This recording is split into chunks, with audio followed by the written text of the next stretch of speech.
What's up, gun nuts? It's Ferrari Steve. Happy Independence Day. It's July 4th, 2016, and I figured what better day than Independence Day to grab a quality root beer, go down to the workshop, and shoot some gun videos for my YouTube channel. So here we go.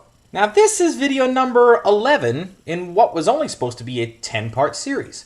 And I hope you've watched at least video 10 in my 10-part series of showing how to take a bone stock West German P226 and get as close to Legion spec as you can. Now after I'd done all the upgrades, I'd put the Gray Guns trigger in, I'd put the solid guide rod in, I put different grips on, different sights, I'd done everything I could.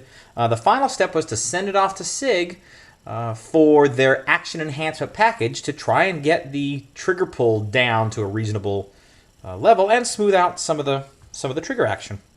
And that's exactly what I did. And when I got the gun back, if you remember, I was getting exactly 8-pound double action pull, and it was really good. I mean, 8 pounds feels great when you're used to feeling at least 13 on that gun. That's a huge decrease. And so I was really enthusiastic, if you remember, about the results, and rightly so. They're pretty amazing, almost unbelievable. Wink, wink. And I casually mentioned in the video, maybe I'll take it apart and have a look at exactly what happened inside the gun, where they modified things in that action enhancement package. And so today is the day. Today is that day, July 4th, 2016, where I'm going to show exactly what I found. Now, on the paperwork that I got back from SIG, it did say, you know, there's been a lot of stuff done to this gun. It had a lot of changes made from stock. It was not performed by Sig Sauer. Well, yes, I know that, and it was all documented, and I've done video of all of it. And if you watch videos 1 through 10, you've seen me make all those changes. Also, this gun was most likely owned by a police department, and police departments tend to have their own armorers, and it's obvious to me that that armorer did some polishing on those on the parts that were previously in the gun. And so I'm going to be very, very careful to make sure that if I'm attributing something to the SIG Custom Shop, that I can prove that really was them that did it and not the previous armor or anybody else or me. So the parts I'm going to show you are as they were when I took them out of the gun with no other modifications to it. Now, before I go further, I do want to say I don't want anyone to misinterpret the reason for this video. I primarily took the stuff apart to look at it because I got comments and questions. Hey, show us exactly what they did in that action enhancement package to get such unbelievable results.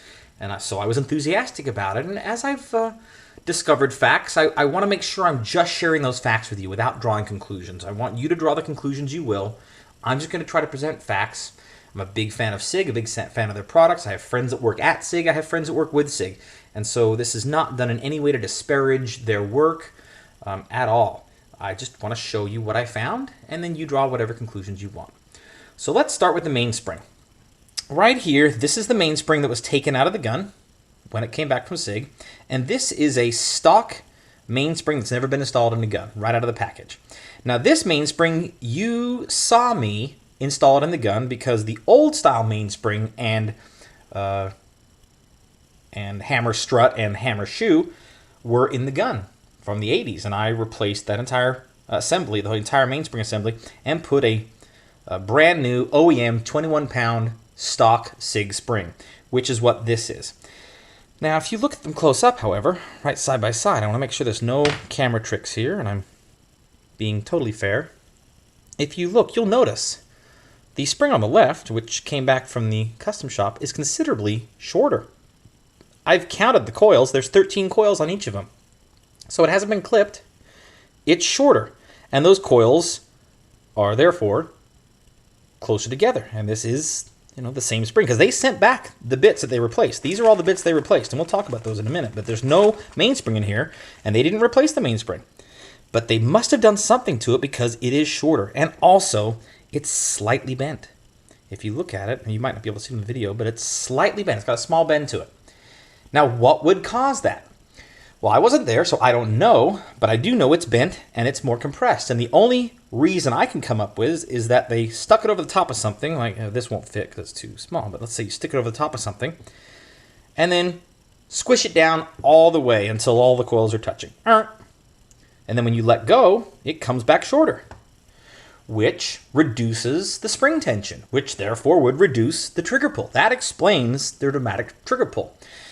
So this is what's called setting a spring. You take it past its designed compression point all the way to where everything's touching, and then you let it go. If you do the reverse to a slinky, you know what I mean, right? Take a slinky and pull it apart. When you let go, it never goes quite back to its fully compressed position. Well, if you do the reverse and press it all the way down, it never goes back to its fully expanded position. And that's what's been done to this spring. That would explain the drastically reduced trigger pull. Now, I'll let you decide whether you want to have a spring in your gun that has been pushed past its designed spec and been compressed past where it's designed to work, and for you to draw your own conclusions as to what that might do to the service life and reliability of the spring.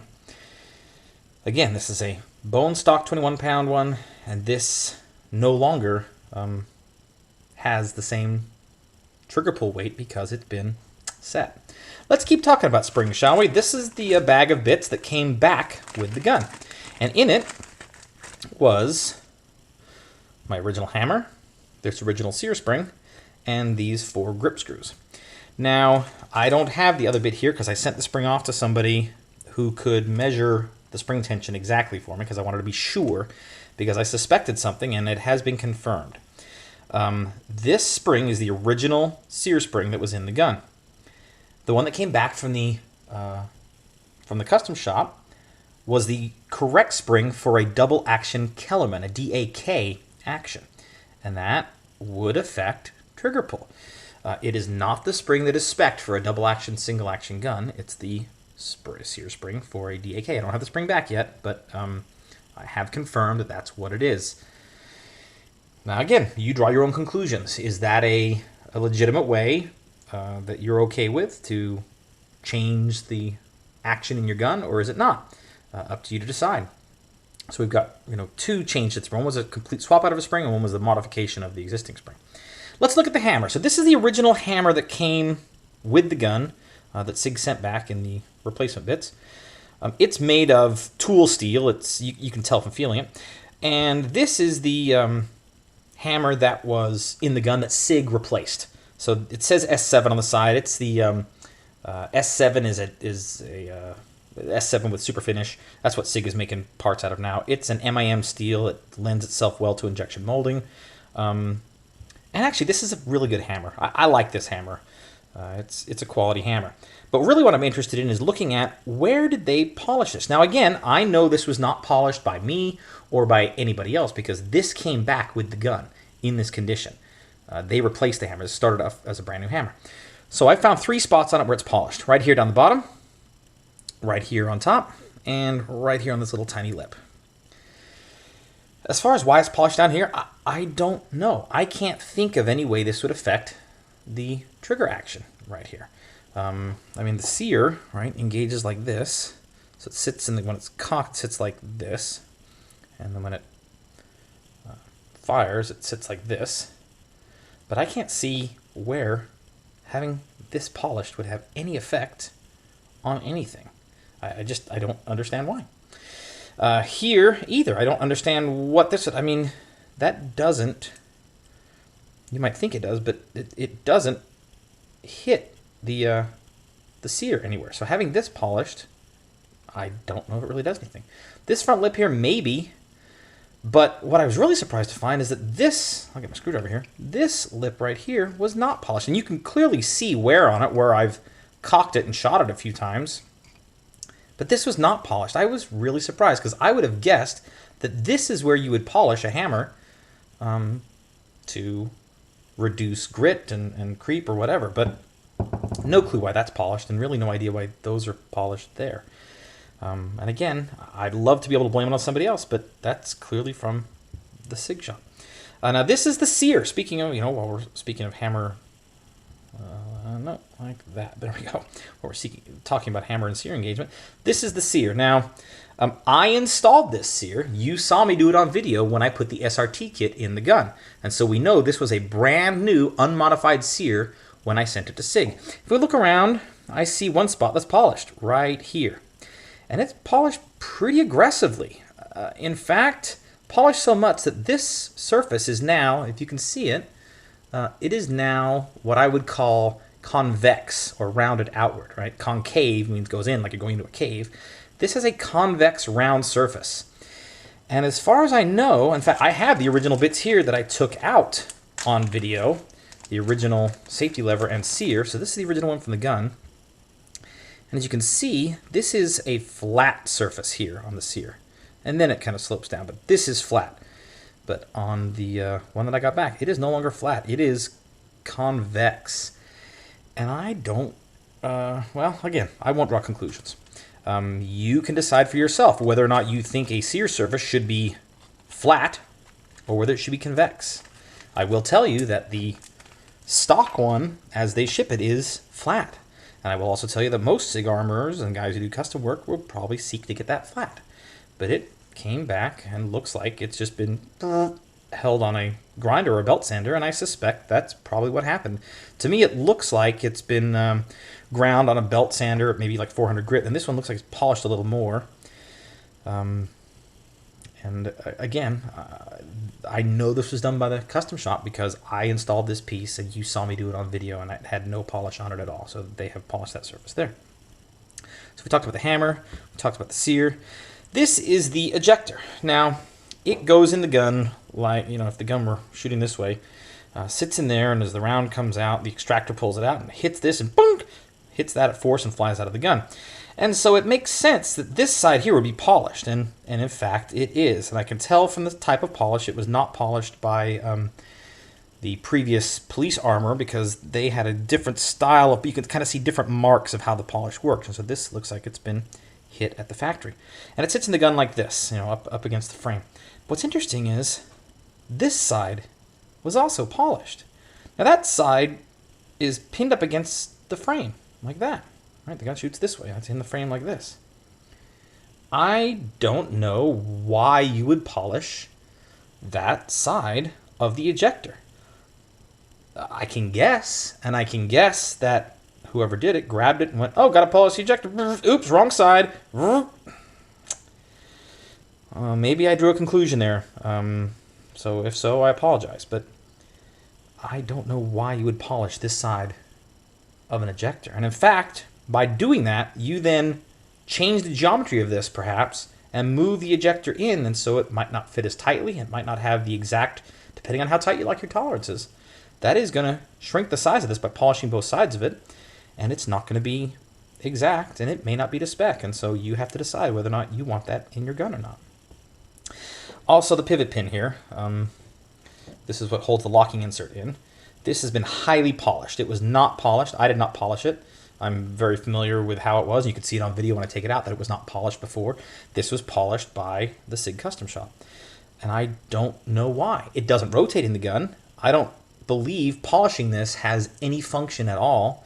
In fact, the only function it would have is to reduce the outside diameter of the pin, which holds the locking insert in, and I don't believe that's a good thing. That locking insert gets a lot of pounding every time the slide comes back. And so polishing this, I don't see what benefit that would have. And in fact, one might argue there are no benefits and only possible detriment. So that's what I found by opening the gun. Now, they also polished the feed ramp. I've got the gun taken apart here, so the feed ramp is here. And I've shot it, and yeah, it's polished. But I wasn't really having feed issues with the gun. So I don't know if polishing the feed ramp is really something that needed to be done. And so now I will get to the point where I need to make some conclusion, right? Because at the end of video 10, I was very enthusiastic about recommending that you send your gun off to SIG to get the Action Enhancement package. And I need to be really careful in saying this, but I can no longer in good conscience say that you should do that. Because I don't believe these changes are what I want in my gun. Now, if you want them in your gun, that's fine. It's your gun. You do with it what you want.